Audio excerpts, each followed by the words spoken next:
Hello, and thank you for joining the Anarchist Experience. My name is Robert Kruger. I'm your host on the Voluntary Virtues Network, the Anarchist Experience. We try to go through discussions about anarchism and misconceptions about it, explaining to people that it doesn't mean chaos, explaining that it actually can be a prosperous and peaceful society, whether you're coming from an anarcho-capitalist position or an anarcho-communist position, an anarcho-mutualist position, whatever the position is. If there is a misunderstanding of what it is that your anarchy is, we certainly want to get to it and explain it so that it is accurate. And later on, we're going to be having a friend of mine, Michael Shanklin, is going to be joining us about half an hour in.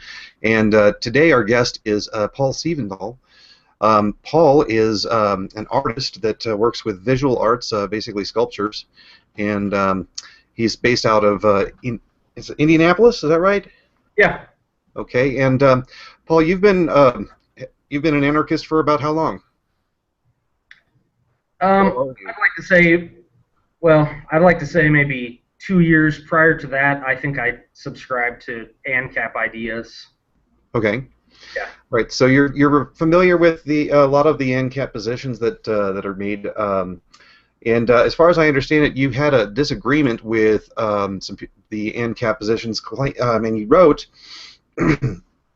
ANCAPs defend things like slavery, indentured servitude, and wage labor if they were entered into voluntarily. Anarchism rejects arrangements which result in the loss of freedom and autonomy in favor of partnership and equal power relationships. Right. I mean, and I'm coming from a individualist perspective rather than an ANCAP or Marxist anarchism or left, far left anarchism. I view myself as a middle of the road sort of anarchist position. Okay. All right. So I guess the thing that I would like to clarify that I think that a lot of people who are critical of the ANCAP position is that it's a position of allows for, but does not require. That a capitalist pig could create a business, offer jobs for people to enter into that business, using his factory and making the products that are being sold, offer them a wage in exchange for the product of their labor, and this would be perfectly acceptable as an option, but it is not a requirement that the society have such a evil capitalist. Instead, they may have mutualist, communal type activities that occur where people are working in some sort of a business side by side where there is no sort of hierarchical leader. It's just that there would be the option for, if someone created a business and wanted to structure it hierarchically, that they could do so. And if people found that that would be interesting and they'd like to go for that, they were certainly welcome to. But if you have a better idea, a better plan that's more level playing field, probably you wouldn't see anybody going to that unless they found that there was a better option there. Is that something that you would find disagreeable? Well, I think you're coming from the perspective that people enter into voluntary contracts in a voluntary way.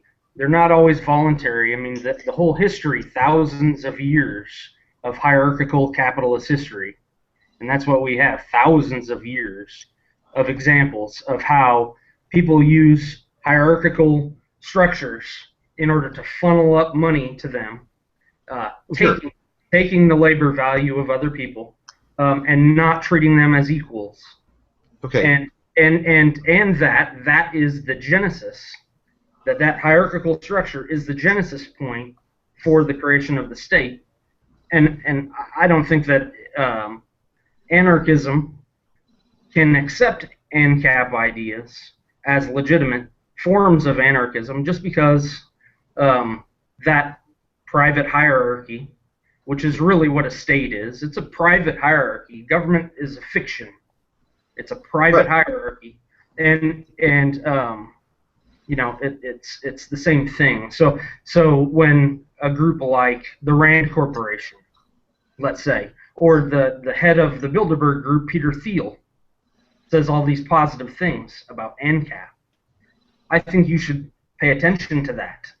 Oh, okay. So I think that the people at the very top they've been looking for a post-national world for years. Oh, okay. They've been looking at e-currencies for years, for 20 plus years. Okay, Right. this Bitcoin is not the new thing. It's an old plan.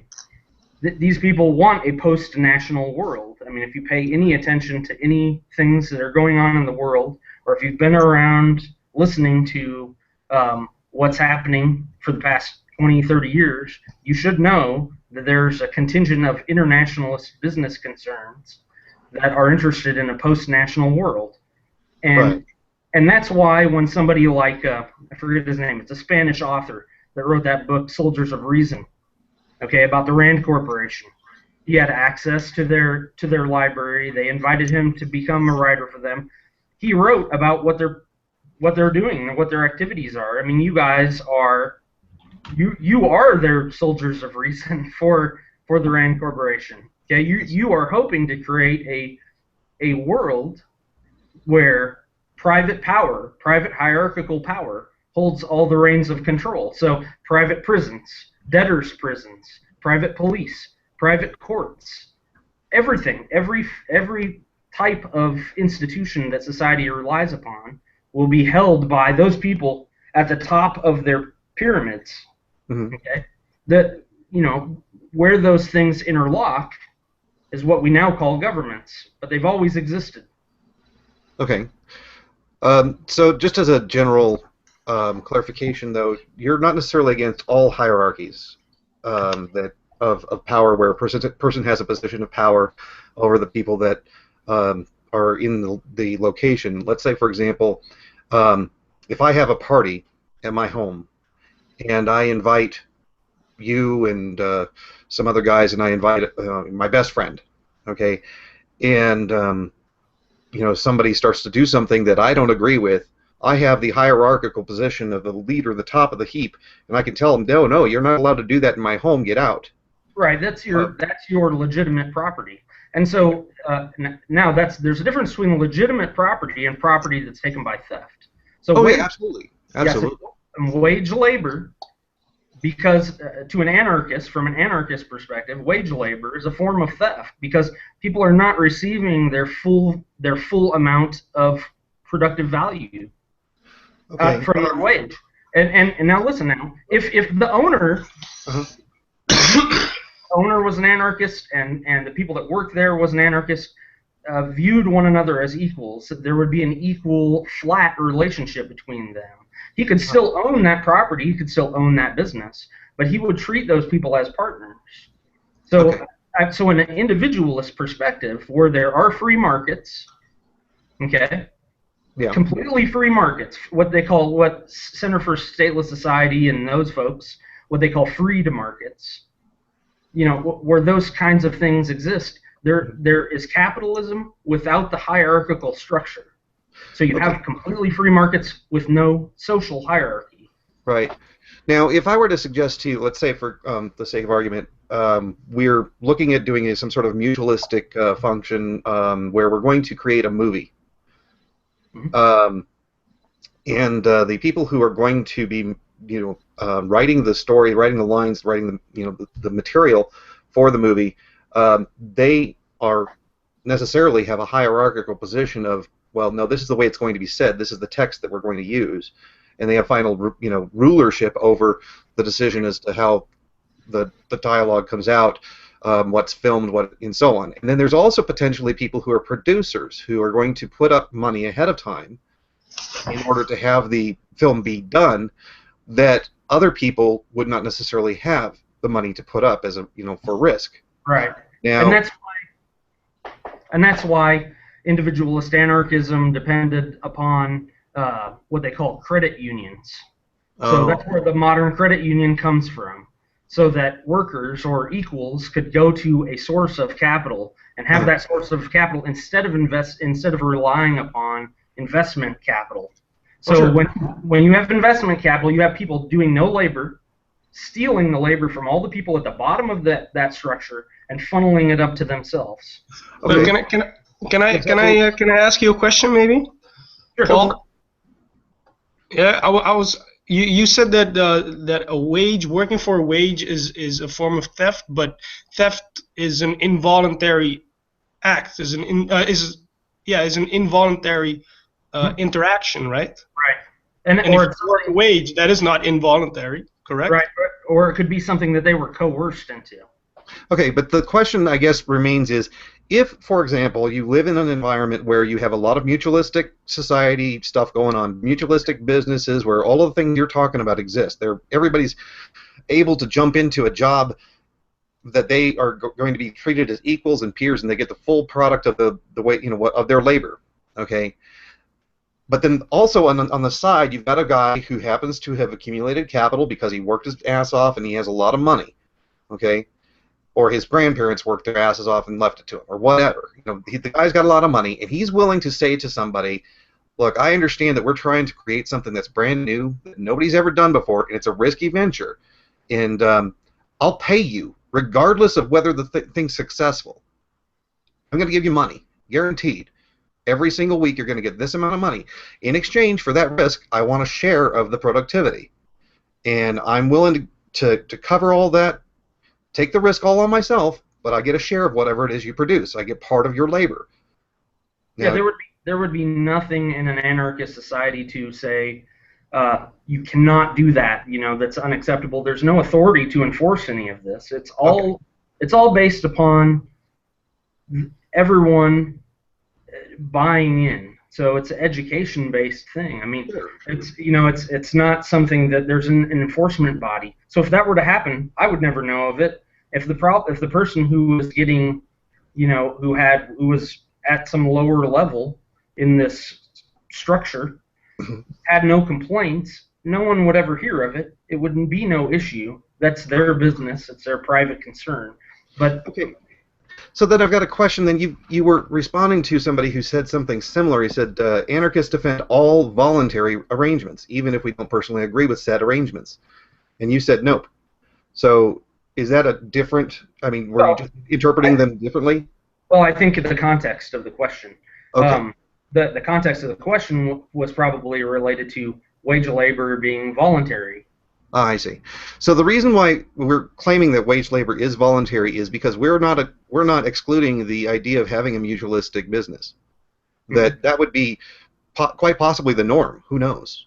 Yeah. There are some industries where it just isn't very viable because there's a lot of risk associated with it, and people are risk averse. There are other industries, let's say, for example, like co-ops for farming and or art fairs, that are very amenable to having a mutualistic type of approach. Yeah. You see, so like especially when it comes to like the idea of a movie, a producer he's willing to take the hit on the risk because he's got to let me approach it this way. Anarchism is illogical in what it requests from people, and I don't expect someone from, let's say, a science and technology background to really understand and make connection with anarchism, or someone who lacks empathy, because what it says is you have the obligation to go out of your way, and maybe at your own cost, and treat other people as your equals. To most people, they see no reason for that. It's not practical. That's not acceptable because they won't benefit. Okay, what it's saying is that anarchism is part of a social revolutionary idea. Okay. It's taking the social structure of the world and flipping it from a sociopathic model to an egalitarian model. Okay, So there's a comment that you wanted to make, Roman. Go for it. Yeah, you said that. Well, you made a comment about everyone being equal, and of course that is true in one sense, but in the other, we got to be honest and admit that we're not all equal. I mean, that's just a fact of life. I mean, in what way? And I would like to know. Well, for example, I'm a scrawny little kid.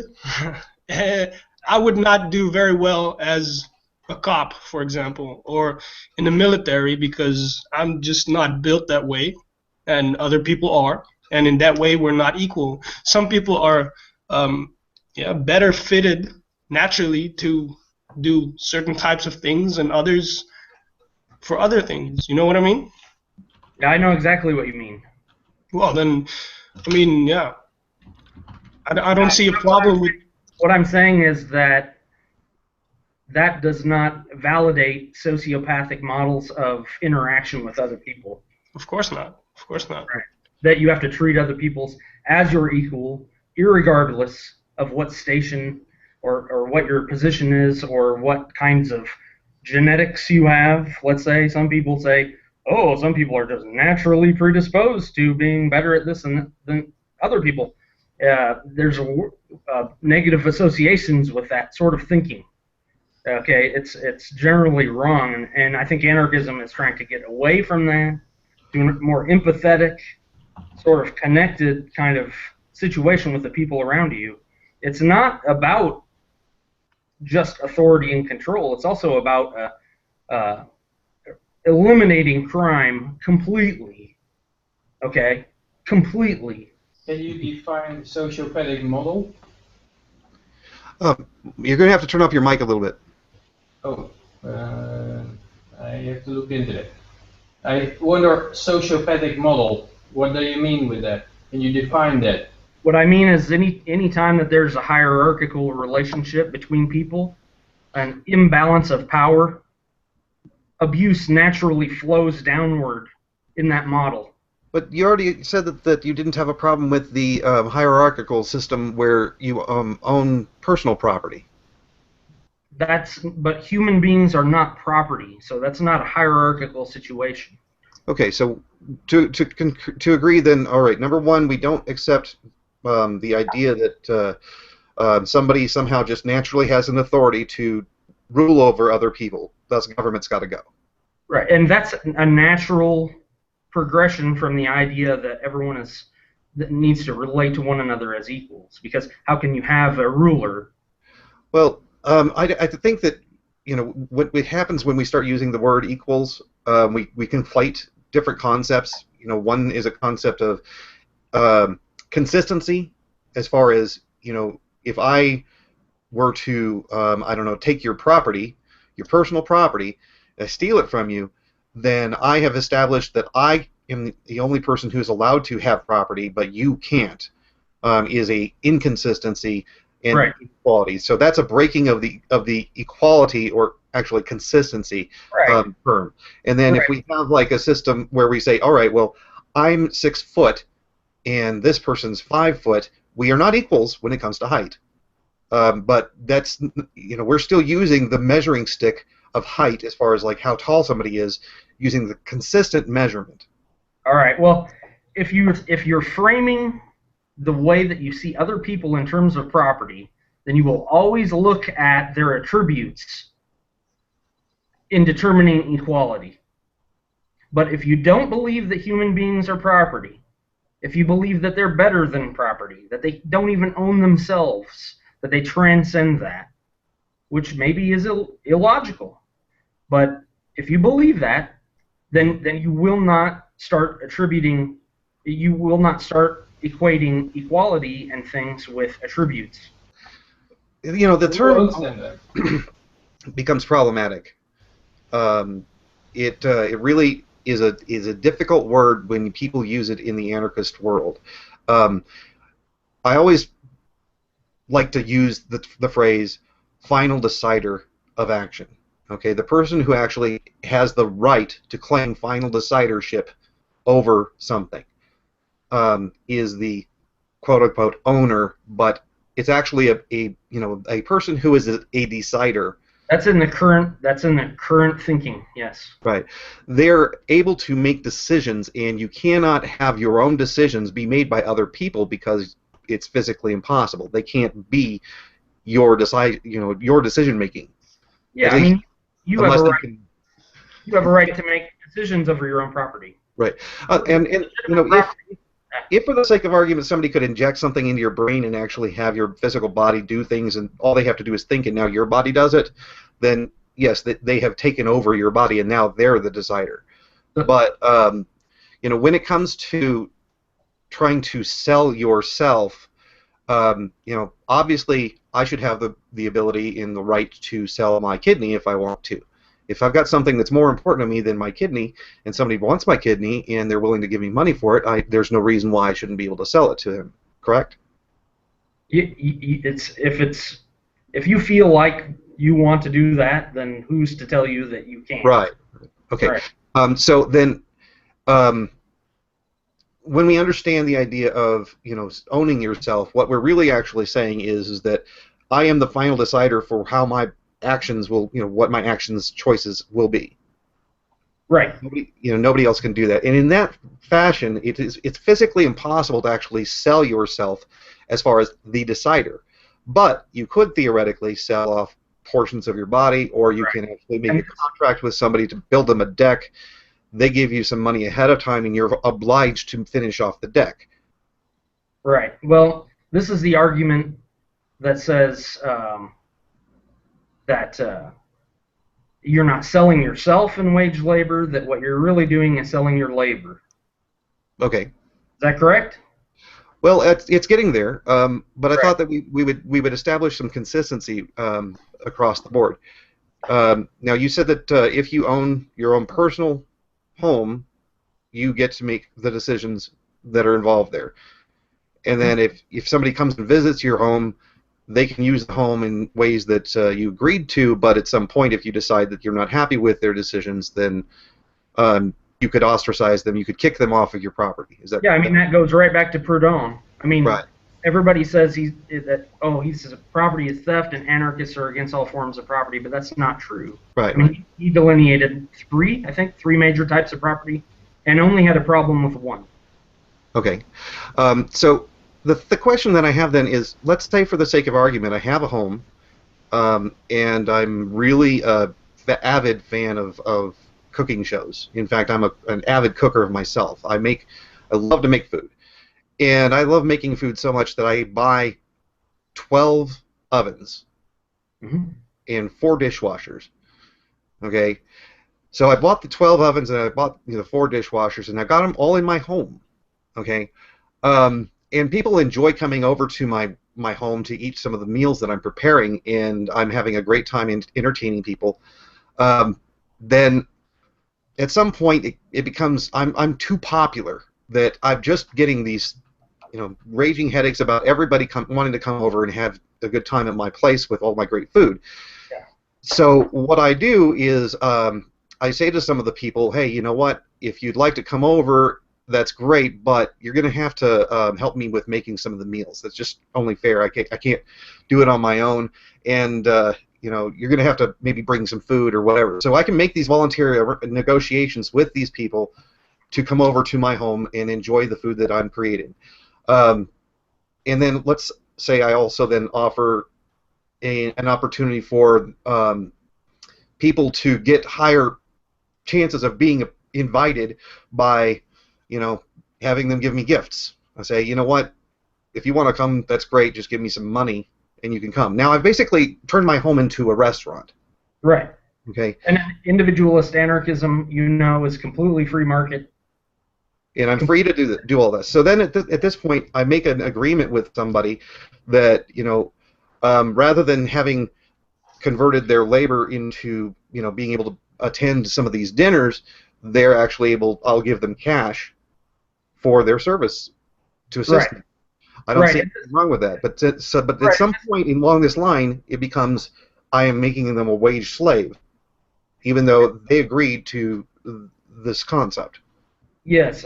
Yeah, I understand that it's a slippery slope. I think that there's no, defining moment at which you've created a permanent hierarchical relationship with someone.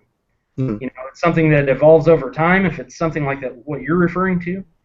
But typically, it's not. Typically, you're offered a position where you give up autonomy and you're trading your labor for wages. But you cannot separate your labor from yourself, and so you're really selling yourself for that amount of time. I can't separate the produce of my labor.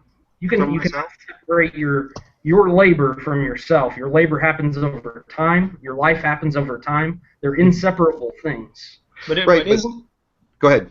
Isn't that the responsibility of the people involved? I mean, of course, I would say striving for equality is a good thing, but at the end of the day, as long as no one's forced to do anything or no one's threatened or harmed, I don't see anything wrong, to be honest. Yeah, I understand. I mean, that's why you have like Malatesta. He says, you know, we don't want to emancipate the people. We want the people to emancipate themselves. And it's never a problem until the people at the bottom of whatever the hierarchical pyramid is have a problem with it. And what happens is the people at the top of the pyramid become willing to use force in order to maintain their authority and power within that structure. And obviously, though, you would say that an ANCAP, like myself, is not suggesting that that be the order of operations, that if we end up having a governmentless society and there are capitalists who would like to have employees doing their work, but the employees have found that there are other alternatives, other options like a mutualistic business where they can go to, and they prefer that there is no legitimacy behind the employer contacting that employee and saying, you know what, you're coming to work or I'm going to do something to your dog or your family. So, right. Yeah, I mean, and that's what, you know, like people at C4SS, you know, and most kind of people that are coming from a mutualist and individualist standpoint, they're not absolutists, you know. They know that there's a continuum, but that over time, they say over time, that people will select things that are non-hierarchical. So, okay, but they don't mind that hierarchical things could compete in the competition of ideas, right? In the marketplace of ideas, that somebody could make that offer. Yeah, I don't think there's a way to completely eliminate that, but I think that when people become aware that they have the right to organize, if they feel their conditions are wrong, or if they feel like they're giving up autonomy, and suddenly they become an anarchist and they decide, you know, we need to take some action and we need to level things here within whatever structure it is that they're working, that they shouldn't have Pinkerton thugs or police or private security or something come in and kill them like Coca-Cola just recently did. You know, because I'm not familiar with the Coca-Cola thing. Yeah, they just killed 2 union organizers. Where? South America. Okay, all right. That's interesting. All right, so let's just say on the other side of things, obviously we don't approve of employers going off and beating up people if they don't come to work for them. So then the question comes up: do you endorse the use of the laborer's actions as violent to prohibit other people who choose to take advantage of the employer's given opportunity? Let's say, for example, if an employer like Ford Motor Company has a factory, all the factory workers go on strike, and then Ford puts an ad in the newspaper that says, "Hey, would you like to come work for us? We'll pay you such and such amount. This is an hourly wage," and and then there's a bunch of people who come out and say, "All right, I'd like that job."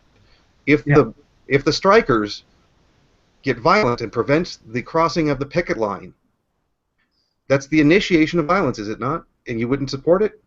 I wouldn't support initiating violence generally. I think, though, that the NAP not only ties the hands of people in labor circumstances, but in other circumstances too. But typically what you had was people trying to do sit-down strikes or work slowdowns, and you had the owners initiating force against the workers to forcibly remove them from their jobs.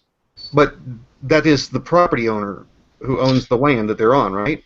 Just like as if it was my restaurant that used to be my house, but it's now my restaurant, and I kick somebody out, I still have that right, don't I?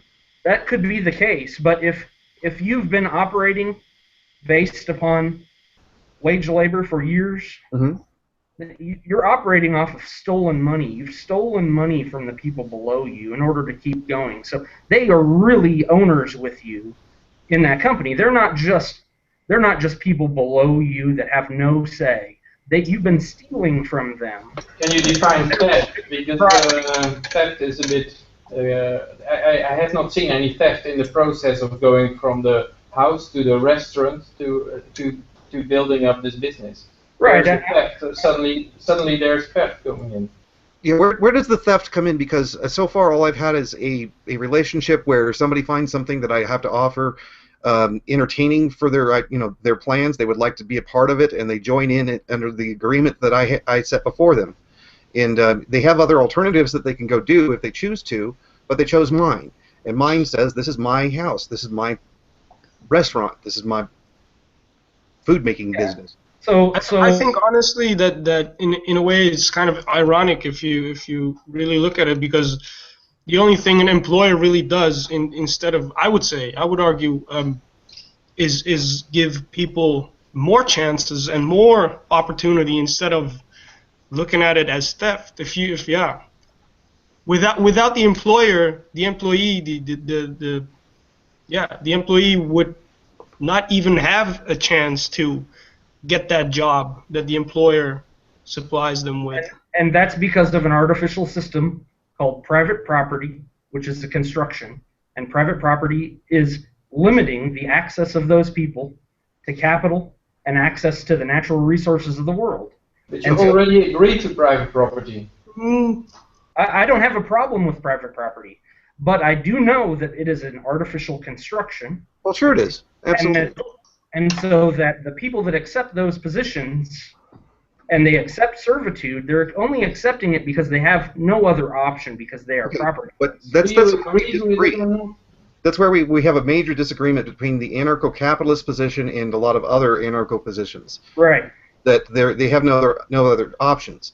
Now, in my understanding, if we were to have a free market system where there is no coercion of government that is accepted as a societal norm, that we actually would fight against people who initiated, oppression and slavery and things like that, where as a society we all know this is a bad thing. We don't want somebody just putting somebody into slavery. It's not acceptable. Right. So, or debt slavery, let's say.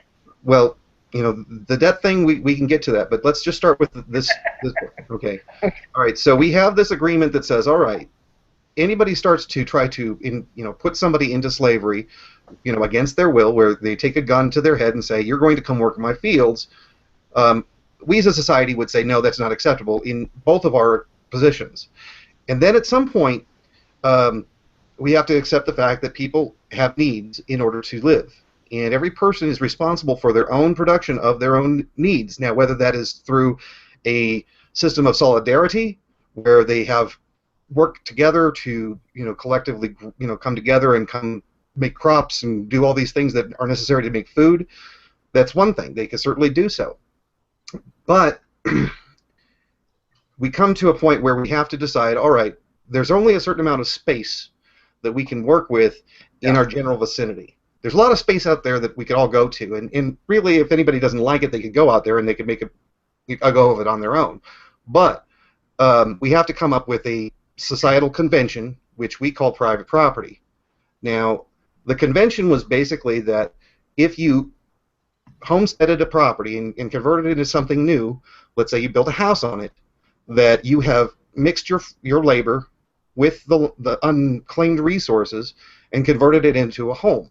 Right. Now, let's just say for the sake of argument, we had exactly what you're talking about for your type of viewpoint, and every single bit of land on the planet was taken by people's private homes. Okay? The same problem exists that you're worried about, because you accept private property for home ownership. Yeah, as legitimate property. What I'm saying is that there are people that lack that, and typically those are the wage laborers, and that's why you have employers leaving wealthy countries to go to poor countries you're dodging the question, though. Okay. No, this is right to the point. Let me clarify the question, if you would, please. Okay, if we accept private property ownership for domiciles, for a place where you can put your hat, where you can kick back, lay down, watch TV, do whatever the hell you want to do in your home, make your food, harvest, like plant a garden. Yeah. Establish that this is acceptable, that you could have personal property And my question is to you, if you have 100% of all the land available for mankind to live on the planet is owned by people who have personal property, who are living on it, and then you add one more person, this extra person who has just now been born or who has come to be the age of consent, they're stuck in your system just as much as they would be stuck in the capitalist system. They are because private property is a construction, right, and it's not perfect, and so any economic system that you place within that, Mhm. that has to treat people in a different manner. So you know, if this person owns, I've got a relative in California who's the largest landholder in California. Okay, he owns millions of acres in California. right. Okay, a lot of he's been in movies and stuff. That person has he would not voluntarily accept servitude under someone else, you know, in a position in order to survive. Right. Another person who is landless. Now those two people are equal. Okay, they are of equal value. These people. Not really, but No, they are of equal value. That's what anarchists believe. no. That The rules of engagement would be applied consistently between them. They are not of equal value. Somebody might be their daughter, and they would value the person who's their father greater than the person who is not. That's specifically what anarchism is addressing. Is the way Okay, that you're saying that you would value my life more than if you had a child, your child's life. I value all people the same. I try to treat other people like myself. Okay, so the the pedophile, you consider to be of equal value as far as human life as the person who has started the Meals on Wheels program to feed elderly citizens. They might have equal value as in terms of their life, but one person is committing acts of aggression against others. Okay. I understand what Paul is saying, though. I mean, if we the first thing I think we should do is recognize that all people are, well, yeah, sounds kind of cliche, but people. I mean, if we neglect to acknowledge that, then I think it's really easy to make that step towards the use of violence or force. But at the same time, I would like to point out or mention, let's say, refer to an article that I read not so long ago. It's called, I think, On Equality and Inequality by Ludwig von Mises. I think it addresses the points here that we're talking about really, really well, though. But von Mises thought that value was subjective, right? So you cannot say a higher or lower value except for regarding one person. One person might value one thing more than another thing. You cannot say they are all of equal value to everyone. Right, and as long as you accept that human beings are not property, then you stop referring to human beings as they're equating their value with things.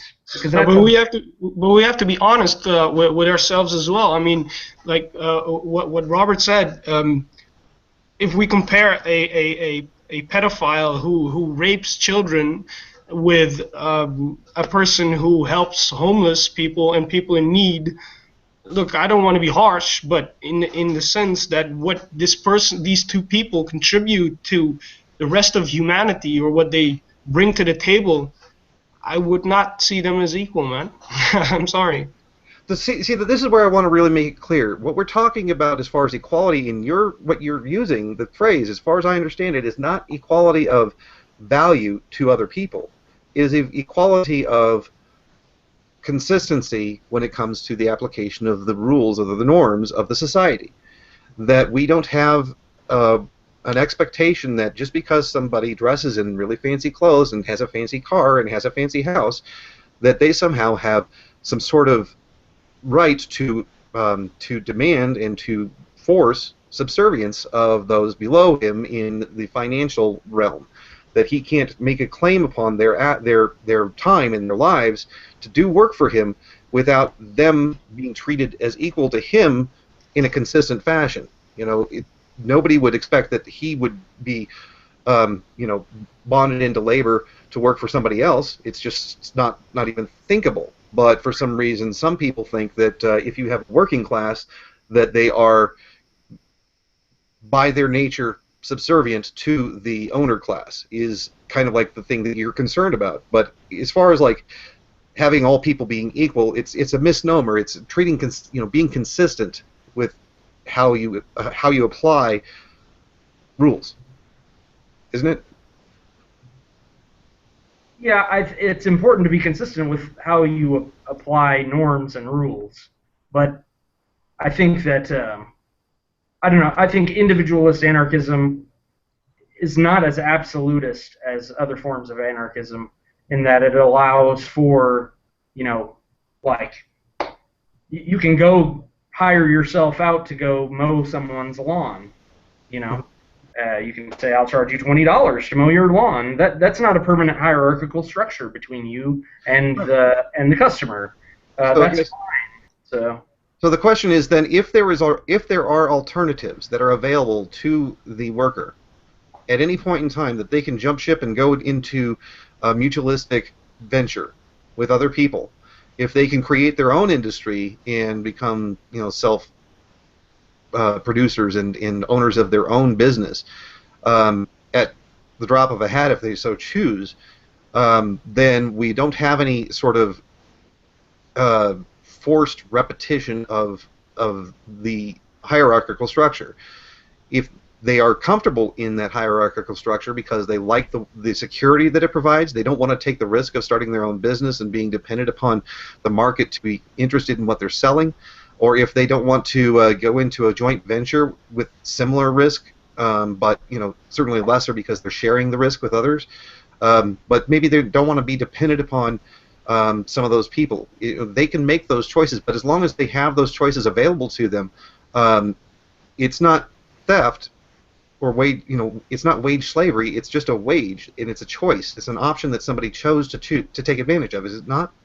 I think a pattern emerges over years. It's something that if employees feel like they've been robbed, that they are making they're making $6 an hour, and the owner has got millions of dollars, and they've worked for 25 years for this person, and they've built the business with their labor. Right. They have claim to that property. I mean, they do have a claim to that property. That's right. Mark, you got to get your mic closer to your mouth. We really can't hear you. If someone feels they're robbed, then they are robbed. Is that the claim? I think that if you're an anarchist, then you reject the hierarchical model, and so there's no right and wrong. I can't give you like an absolute answer as to at what point it becomes legitimate and what point it's not legitimate. Well, I don't have a problem with. Go ahead, Roman. Can I propose? Would you oppose the absolutist position of non-aggression? Like I would say that is how do you say that? That is the line. I would disagree with you, actually, and so I would take Paul's position on this in certain respects.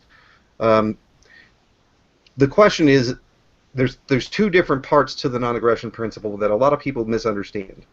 Okay, the non-aggression principle is a principle of what requires redress or can allow for the use of defensive violence.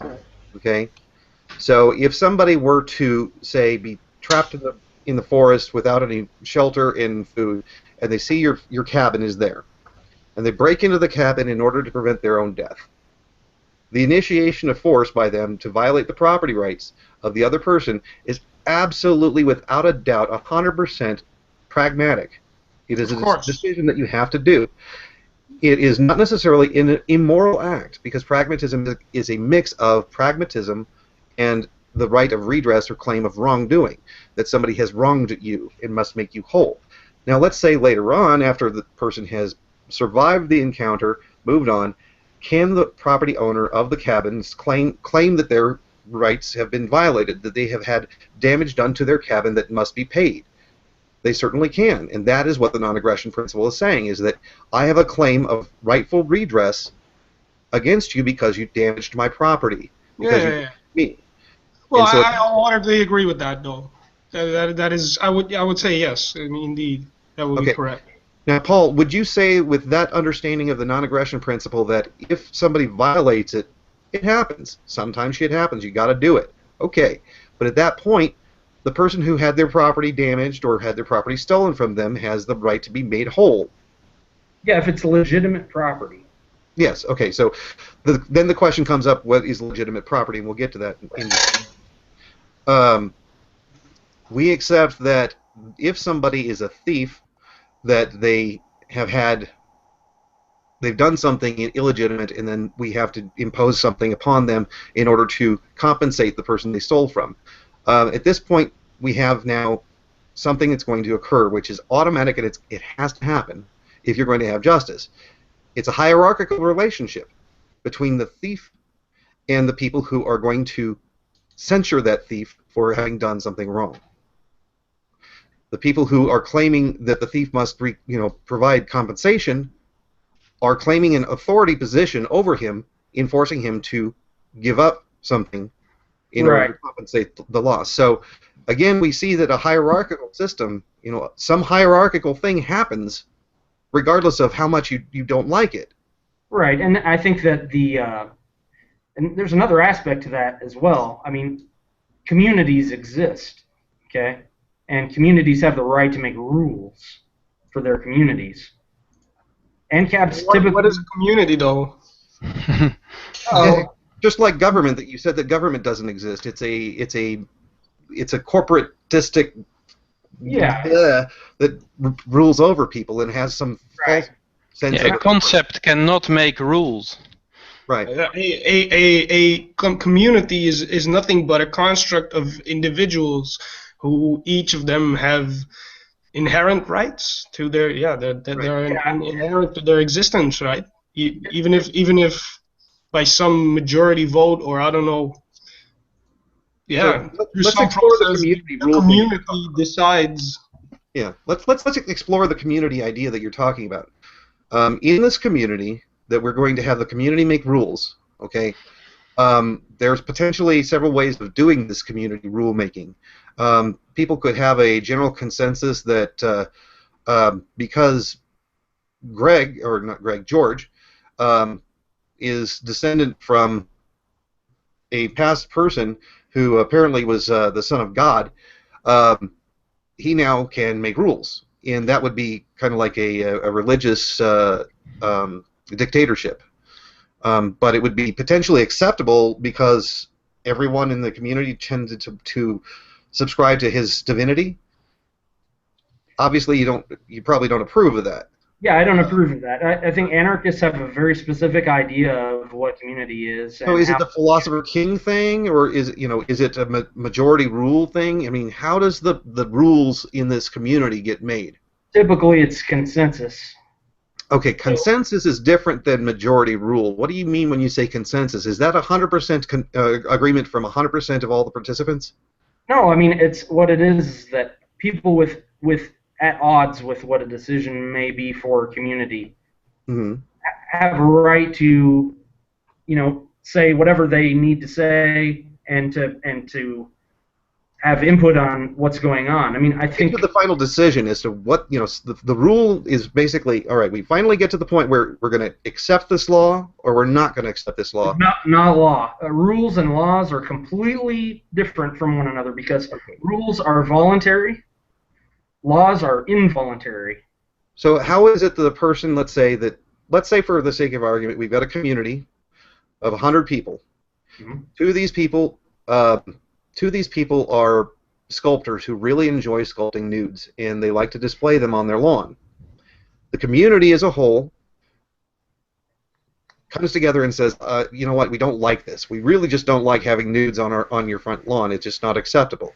So we're going to make a rule that nobody has nudes on their lawn. Yeah, I mean, sometimes things happen that way. Sometimes things happen through persuasion. Right. But isn't that essentially that's the majority ruling? That's the majority basically passing a law.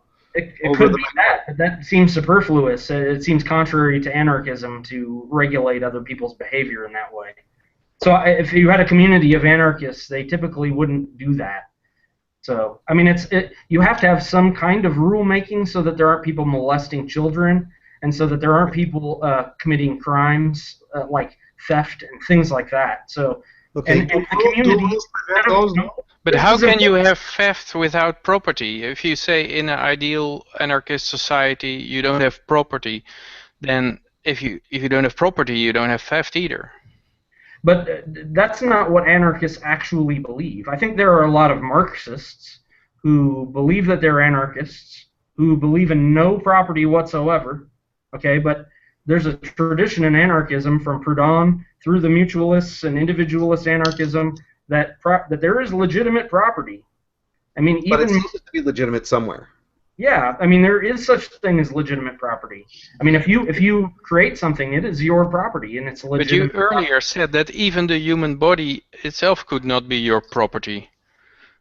Did you create your body? Yes. You created it. Yes, I ate apple. It turned into kidney. I believe that human beings... You had a kidney before you start eating apples, I think. Okay, I created my fingernails by eating corn. Fingernails. My fingernails, my hair. I created my skin cells. In fact, my kidney is actually replaced by the time I'm an adult, fully. All of the cells have been replaced. So this kidney now is as a result of my human biological action. I've taken physical actions and eaten stuff and converted it into my body. All of my cells within my body can be and have been replaced over the course of time. That's a Rothbardian kind of logic that is meant to legitimize hierarchical relations. You can't make a prediction as to what it's meant to do. You can only evaluate whether it's very consistent. Okay, but Paul, you said earlier that there were 2,000 years of capitalism, but would you call the Egyptian rulers? Would you call that capitalist? I think like it was pharaohs and stuff. It was a free market society, I'm sure. The pharaoh with slaves and whips and an army and taxation. Would you call that voluntary? I wouldn't call it voluntary. I think it was definitely free market to some degree. But how can it be free market when it's not voluntary? Then it's not free. There's various forms of free market economies. I mean, you've never had a truly free market economy, as you'll agree. But then you also want to say that every benefit that's ever come to humanity comes from the free market. Well, it's never existed. So what are you talking about, sort of thing? But it's not like the free market, once it's violated, that it's non-existent. Is non-existent is just that I would say that any and every interaction that is based on voluntary, how do you say that? Exchange. Yeah, voluntary exchange or interaction. Yeah, that is a free market interaction. Right. That defines the free market. That exists even in Soviet Union. They were free market. Yeah. But very limited. Some interaction is voluntary, meaning right. Free Okay. market. I know that we can get back into the details about what's a free market, what's not a free market. I think that we can all accept that if there wasn't a government regime dictating all the different levels of X, Y, and Z, if you have J over here that is a black market that is a entirely voluntary exchange, that doesn't make the whole system itself free market. Yeah. Right. It's that one component. So yes, there are different levels, but I want to get back to what it is that you were saying as far as like the rules, because that's, I think, where we're going to have a significant disagreement. Now, to me, like you could say, we're going to have this rule where the water line's going to come into your house at a certain place because of X, Y, and Z. That's a rule. Okay, that's a rule. I'm sorry. We're fine with voluntary rules. Right, it's voluntary. The thing is that it requires 100% consent from everyone that's involved. Well, okay. As much as possible. That's what anarchists believe. Even that's what left anarchists. That's what most mainline anarchists believe, that as much consensus as possible, as is humanly possible. So that's very flexible, isn't it? I mean, that could also, with the dictatorship, Stalin could say, well, not a lot is possible. You have to all obey me. Right. Yeah. I mean, it's the other way that you could run this is have everything completely private, and every service completely privately run, and there be no community whatsoever. Okay, that's the alternative. But no, it isn't. There's community when you have private. The private interactions. Yeah. I have a community with my hairstylist. When I go over to her and I say to her, my hair's screwed up right now, can you fix it? Yeah. Then she's going to voluntarily be a provider of hair cutting services to me. And is she subservient to me? Not really. She wants my money. I want her hair services. Right, but I don't want my next door neighbor with a helicopter pad right next door to 10 feet from my window where I sleep. Right, and so you make covenants and agreements upon what's going on, but then the thing is that every single person has to agree to those. Yeah, if you want to live in this community, then no nuclear missiles. For example, yeah. All right, so I want to get back to the rules thing now. Here's where I come from it, and I don't necessarily speak for anarcho-capitalists on this because my idea is a little bit more oddball. See, I use the rules of consistency when it comes to the person who is the, I don't know, let's say they went and they raped somebody, okay? Now, obviously, we have to have a communal standard that raping is incorrect, but at this point, I believe that the person who is the claimant is the person who has the loss. That if you have no victim, you have no crime. You have no rule. You have no right to use violence to enforce it. Unless it's a breach of contract, and that's a different thing. So what you're talking about is creating contractual rules. But what I'm talking about is but you kind of conflated the two with a violation of somebody else's rights as far as, using them in a way that they do not accept. There's no contract in something that's fully right. Voluntary association. You can walk away from a voluntary association. If you have to draw up a contract with someone, it's not fully voluntary. There are aspects to it that become coercive under certain circumstances. So well, yeah, because according to the contract, you might have promised to do things in exchange for other things, and if you do not hold up your end of the deal, then of course, I mean, I would say it's just logical that then at that point you have the right to, Yeah, so you're against theft. If they meet their part of the deal and you don't meet your part of the deal, then you're just stealing from them because they only agreed to their part of the deal because you agreed to do your part of the deal. Yeah, I understand. I understand what you're saying, but I think that a society that's wholly run through contractual obligation, that you will run into problems that you're not foreseeing. Well, don't make a straw man out of the situation here. We're not saying that 100% of all interactions would have contracts. Now, obviously, there are some that would, like the example I gave about the deck. If I want a deck built on my backyard, and you agree to make my deck, we're going to probably draw up a contract as to what the specifications of the deck will be and what the price will be. And then I might give you a certain amount of upfront money in order for you to buy the materials in order to build the deck. Yeah, so, I mean, if there's a legal system like what you're referring to, ANCAPs. It doesn't even have to be a legal system per se. Yeah. You're going to have arbitration of some sort. Whatever that arbitration system is, we don't know. It could be some sort of like these are the elders and they know more about stuff, and so we go to get their opinion, and then there's a general group of the population that they kind of like all go, yeah, that sounds right, let's go with it. We don't know how the arbitration system would work, but we would suggest that there be as much competition in the provision of it as possible so that you could have improvements being sought all the time. Right, and where hierarchical capitalism runs into problems with a system like that is that when those arbitrators, when the prisons, when the security guards, when the private police, and all that stuff is under the ownership of hierarchical structures, or the people at the tops of those pyramids who have all the money to own those things. Mm-hmm. I mean, and the level right now of ownership, is amazing. Like how much more money the people at the top are holding now. Yeah, but it's because of the state now. I mean, that is nonsense. How would in a free society would someone be able to acquire 100 million times the capital of someone with less qualities? I'll give you an example. So you know how, let's say, the Rothschilds, how they made their money in England? By creating a cartel through the government to provide Yeah. them with exclusive access to provide banking systems? They did that with money earned through.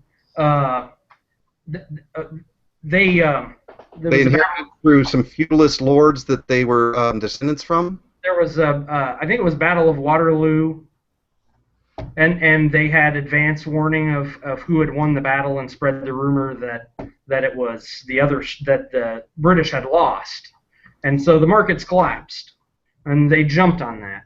What I'm saying is that they gained ownership over England through that. If you want to transfer from a cash and currency-based society into an electronic currency, who are the people that are going to make that transition safely? The very wealthy are not going to be left out in the cold. That's a fantasy. Okay? Right. We're not saying that they would. They will be the ones who make that jump. The moderately wealthy will not. The very wealthy will. The NAP keeps you from being able to take your freedom back from those people when they own everything. Okay. The very wealthy, like Warren Buffett, they are all in bed with the government. They buy stuff and then for cheap, and then they lobby for legislation, and they often write the legislation themselves, like with this railway. And then the government bans a pipeline, and then all the oil has to be transported with Buffett's railway, and then the stock goes up. I mean, these insanely wealthy people are all wealthy through the government. So if you take that out, then it's gone. They're not all. It's not exclusively from the government. They use the government as if it were a private security firm. Okay, and then they use the government in other ways too to profit from it in corporatism. And I understand that completely. That corporatism is not the same thing as free markets, and that the position of these corporations in a lot of ways has a lot to do with corporatism. But that's not exclusively why they have this much money. It takes capital to make money. If you want to make a lot of money, you need capital. Okay, they have the capital. They've always had the capital, and they make more money with the capital that they hold. But now you start with the statement they always had the capital. But that is a starting situation that is, that is quite. Then you have your conclusion buried in your starting statement. Yeah, that's not what. Okay, so yeah, some people have not always had this capital. I mean, there are lots of instances where people start with nothing, and then they make a lot of money. Okay, sometimes with the help of government, sometimes not. But almost always with the help of government, though. Yeah, I mean, but what they rely on in order to get that kind of position is not just the government. It's hierarchical structure. They use the pyramid in order to funnel that wealth up to themselves. If you know anything, if you've been to business, I took as many business classes as I could take. It's all about. But did you ever own a business? Yes. Yeah. Did you have employees also? No, I did not have employees. Okay, so that would be a that would not be a business per se. That would be sole proprietorship. Sole proprietorship. Yeah. Okay. So as far as I'm understanding, if we kind of like get to what it is that Mark was saying, that you have your conclusion built into your argument, because we're starting from a start point that says, all right, there's these people who've always had wealth, and so on. All right, so let's just say for the sake of argument that we have the revolution, and we all turn ANCAP, okay? At this point, we have accounting groups that get together and they take all their records that are available and they look at back to see, all right, well, Bill Gates has all this wealth because he created a system that was coercively protecting his copyright on a variety of different things. Right. And so his wealth is actually a fake. It was stolen money in so many words. Okay. Rothbard never advocated doing punitive acts like that. I'm not Rothbard, so don't. Okay, let's just say for the sake of argument that we go through this and we take allocate. We say, all right, well, this group actually created planned obsolescence in their products because they had a cartel that only Lexmark and only Canon and only all these different groups could sell the products of printers, but only them. And so they've created an artificially low quality product for what it would have cost. So now we can subtract monies from those guys, and so we can subtract money from these guys. We go through, we analyze everything. We got it down to a T, and we even give lots of money to people who are descendants from the slaves that were brought over, whether they be Irish or black. That we give monies to the people who were Native Americans who had their property taken from them. The heritage from them. We've got all of that done. Now we've got basically everybody is coming around, and we've got a disparity of wealth that is essentially, let's say, a 5% variance. Okay, amongst then you got the poor people. So maybe there wouldn't be 5%. It might be a 20% variance between the person who's the richest and the person who has nothing. So all this goes on. We get everything all set and done. Everything's all equal. All right, and now we say, all right, let's go ahead and start looking at the options that we have in front of us. You no longer have the ability to claim, well, they had the capital and they've always had the capital, so let's start moving from there. Okay, your concern is that they are going to continue to increase their wealth through extracting wages from people through slave labor, called wage labor. Being that there is a potential for anybody who wants to join into a co-op or create their own business, and they all have the opportunities to to choose. How is it that the wage slave labor type of thing would be a way that they could convince people to join if they're taking advantage of these people? Yeah, and I don't think that.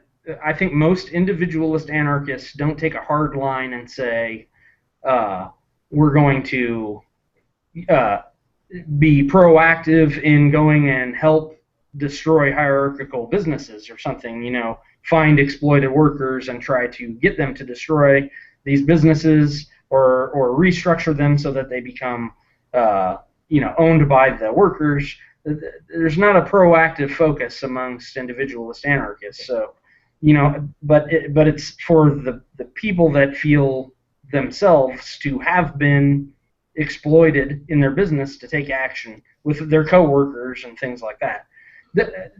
I mean, primarily it's an educational thing. It's not a. It's that you wouldn't offer. It's that you wouldn't take the action of offering servitude to someone else. So it's not that they're having the choice of whether or not to accept servitude or not to accept servitude. It's the action of the employer offering servitude. That's the unacceptable part, because people in bad positions without access to property, which is a construction and it's a limited sort of thing, that those people should not be offered that. They should be offered partnership. That's the anarchist. But if the partnerships all exist and they are welcome to jump into one of those partnerships at any point in time, yeah. At the same time that a capitalist offers a wage slave job, you're not going to say to them, if you take that job, I'm going to burn down the factory that you're working at. That's not what you're saying. What you're saying is that, no, ours is better. Come on over. Right, in a way that, but in also other ways, with market forces, obviously, which you guys are totally in favor of using market forces to manipulate, vote with your money, sort of thing. So sure. I agree with that. And not trading with hierarchical businesses, you know, that becomes a tougher thing to sell. Social pressures. I mean, yeah. I should be able to go stand out in front of that business and picket without getting private thugs come out and start hitting me over the head. You know, say, hey, this business right here is a hierarchical business, and these women are only being paid $6 an hour, and they're mining somewhere. They're mining silver or something. You know, I should be able to protest that without some private thug coming out and doing the business of the owner. Fine protest though. I mean, you can protest that vocally as much as you want. Yeah. Yeah. I mean, what do you mean by protest? If protest means preventing them from going to work or in some way blocking access to the business for the owner, or I don't know. Yeah. You understand what I'm getting at? Yeah, I understand. I mean, it's the same. It's individualist anarchism doesn't condone violence or aggressive acts. So even against hierarchical structures, you know, but at some point, workers or the public or social pressures or something needs to be exerted. You know, education needs to happen with people so that they don't just accept that. Because if you leave, it goes back to this. I mean, these hierarchical structures are the things that are the genesis point for government. If you have a hierarchical structure where someone creates their own authority system, it may be voluntary. That's fine. They have this voluntary system, this big business. Once you mix that with a security apparatus, you've got a de facto state over that property. But Paul, have you ever heard of rags to riches to rags in 3 generations? You seem to think that things are very statical, that people acquire capital, and once they have capital, they never lose it again. But what happens in practice is that someone innovates, then he becomes very rich, and then his children blow it all on hookers and blow and Ferraris, and then it's all gone, and they make bad decisions, and that is usually how it goes. And that is why corporations usually in our current state lobby for legislation to make it very hard for newcoming innovative companies to beat them. So they will make sure that you must hire so many handicapped people, or you must use green electricity, or you must enforce a whole bunch of regulations. Right. Which will be very detrimental to an innovator, to a startup, right, and will be very beneficial for the status quo. But they need that, because otherwise they will lose it on inefficiency, on inertia. They will not be able to respond quickly to a changing environment, and that is why normally capital bleeds away. That would be the normal situation in my view, and not a thing where it escalates out of control in a more and more unequal situation, because that is very unnatural. That is like saying that if you look at the globe, then what the natural outcome would be if you leave people free to move is that all the rich people would be in some small area and all the poor people will be in the rest of the area, which is it is a very unusual outcome. Even if you look at physics, if the law of entropy, then it is more likely that the poor will go to where the wages are high and the rich will go to where the prices are low. So it will mingle naturally. The natural tendency is for things to balance out, to get equal, and you seem to think that the natural tendency for things is to get unequal, to get very unequal. That seems very illogical to me. Right, and I understand what you're saying, and that makes sense. And and you're talking about market forces that I accept, okay? But there's also this aspect. In the current paradigm, okay, the top 85 people in the world hold the same wealth as the lower half of humanity. Yeah, so we talked about it, right? In the wrong way. We know that that's been screwed up by the fact that we had a government. Let's get away from the theoretical and talk about the concrete. Right now, the concrete we have to work within the fact that we know the statist paradigm exists, and the question that we have for you is the explanation of this incredible imbalance of wealth, is it actually a result of a belief system that society has that they must have rulers, okay? Or is it a result of a belief system that there are some people who might have specialized labor that can be very good at predicting market trends, who might be better suited to taking risks when it comes to investments? Now, in the hierarchical system that comes up from giving a person who has the skill set to predict market forces the opportunity to take risks and let him put all those risks on himself rather than onto his laborers, is that actually going to create some sort of government, evil? No, it's the mythology, the belief system that everybody says that it's legitimate for the use of violence as an initiatory policy to take money from people and give it to their benefactors, the people who grease their palms. That's where the disparity of wealth has come from, is our claim. And your claim is that it's not, it's something else. So I don't see that you can prove that. I think that the disparity of wealth has always existed to a great degree, not because of government's involvement with markets necessarily, but because it takes capital in order to make more capital, and that those people with capital, okay, they create the governments. The people with capital created the governments. It's not the other way around. The governments didn't create capitalism. Can I prove you wrong, right? In one sentence. Sure. Okay, it takes capital to create capital, was your claim. Yeah. Okay, where'd the first capital come from? From tradable goods.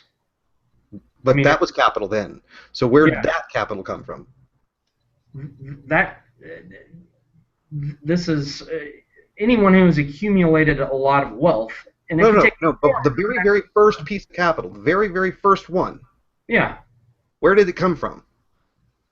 From the work of the person who created it. Okay, so capital is not the only way to create capital, is what I'm saying, okay? If you have access to land, you can create capital.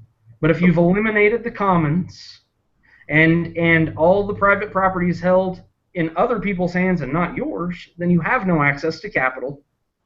But you've already expressed that you accept private property as a personal property as a viable option. So if your argument is going to say that an anarcho-capitalist society has 100% of all the planet owned by capitalists, the same thing can be said about your argument that you can have private property being ownership of personal homes, and if we just had enough population to populate the entire planet, that problem still exists for you too.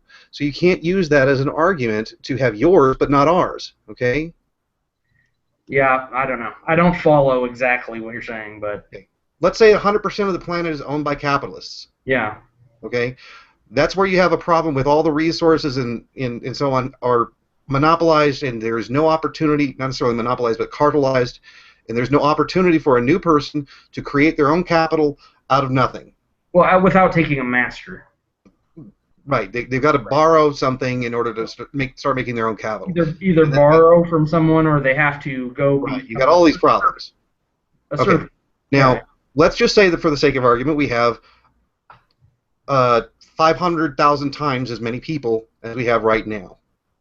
Okay, that's a lot of freaking people on the planet.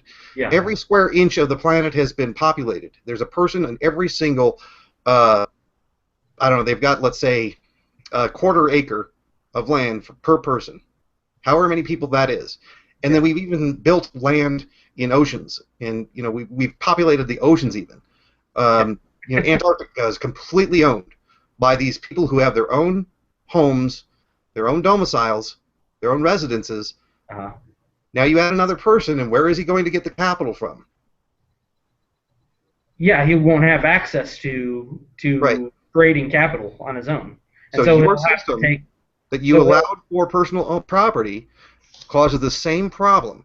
It just requires that there be more people. That's all. Yeah. Yeah, there's no, it's, I think from an analytical perspective, what I'm saying is not logical. If you're purely analytical, then what I'm saying is not logical. Okay. All I'm saying, all the individualist anarchists are saying is that when you see a person in front of you, you treat them as an equal power relationship between you and that person. So you don't offer them servitude to you, you offer them partnership. So it's not a complicated situation where you need to create a theoretical model that proves X, Y, and Z. It's just a basic moral sort of situation. Capitalists also don't offer them servitude. Servitude is a word, that is a bit a manipulative word, right? It comes from serve. It's when people were sold with the land they were living on. Yeah. That is not equal to someone offering a job. Right. I mean, feudalism was a system of private property that was absolutist. So that the people on your land, they were just happened to be on your land, and you were allowing them to live on the land. You could sell off that land, but those people would go along with it. And I know what it is. They're under voluntary contractual obligation to work that land in exchange for a wage, basically, like in exchange. That is servitude, right? But if Apple offers someone a job, it is not because the employee was born in an Apple store or something.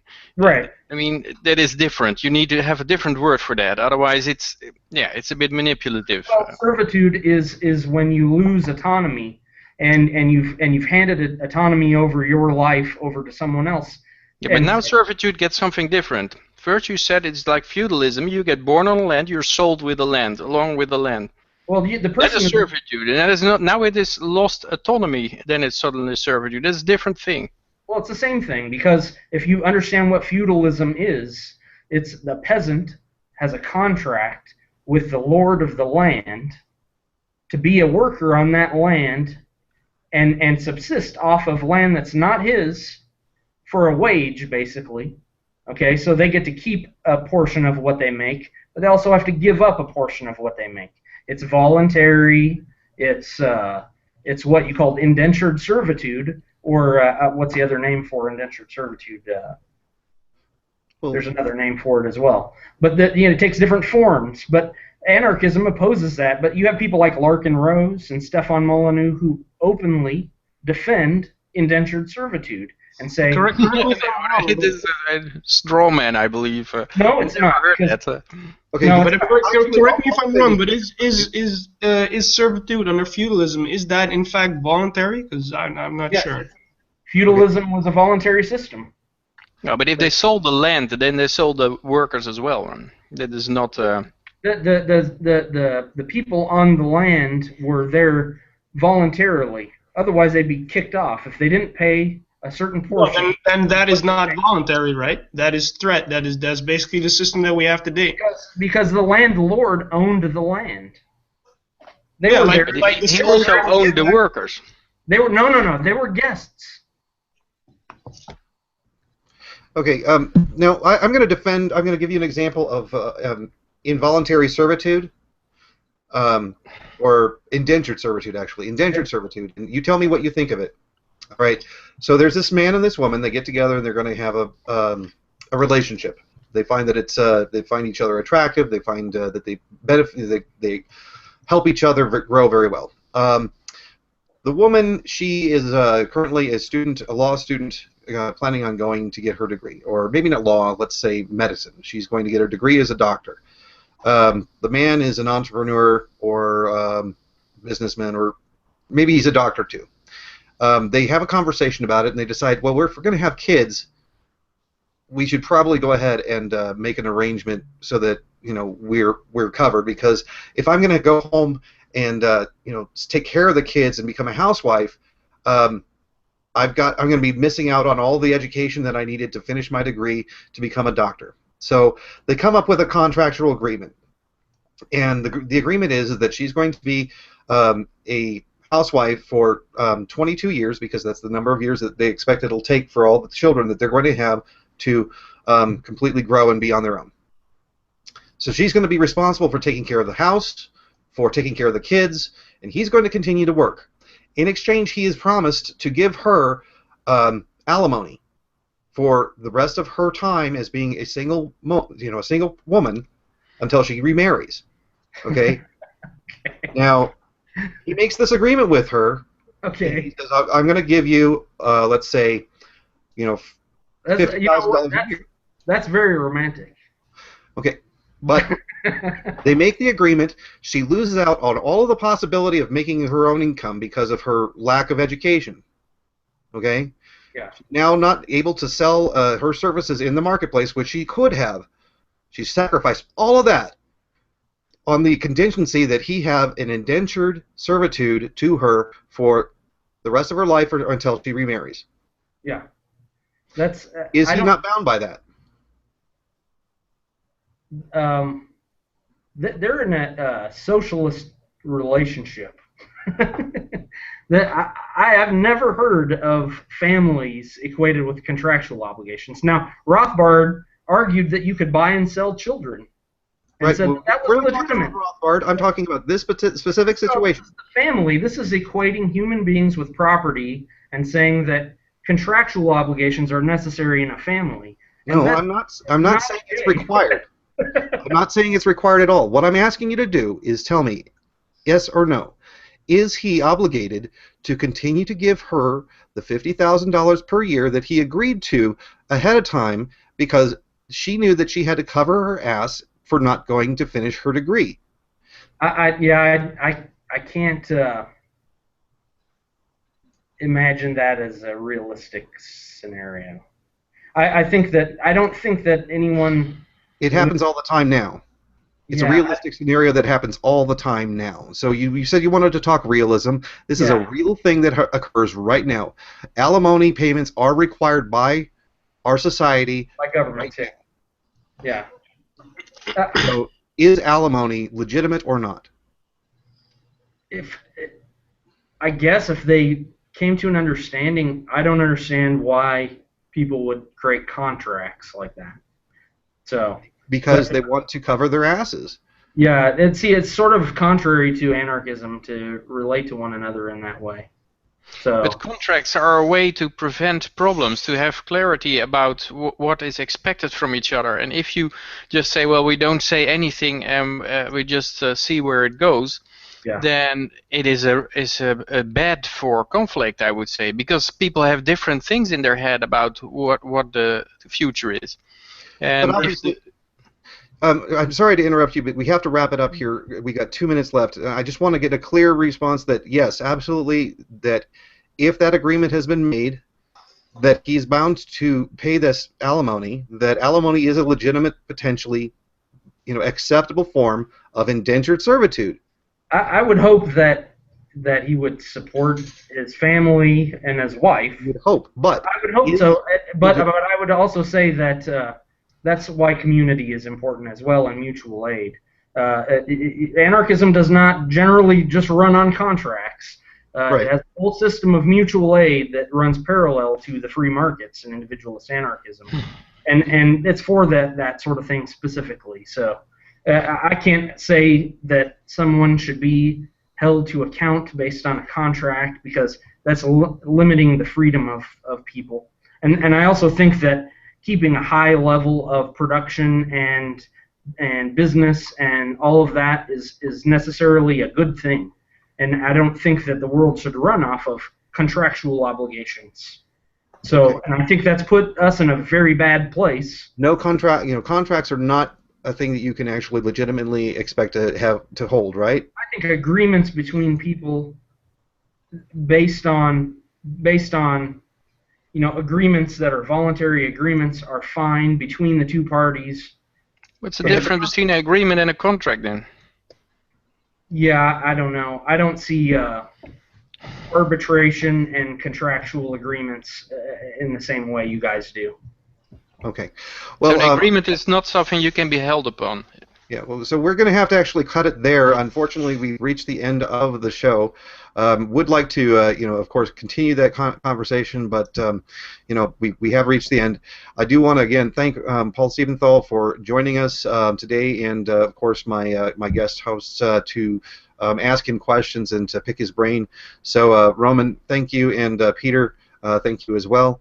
Thank you for checking out the Anarchist Experience. My name is Robert Kruger.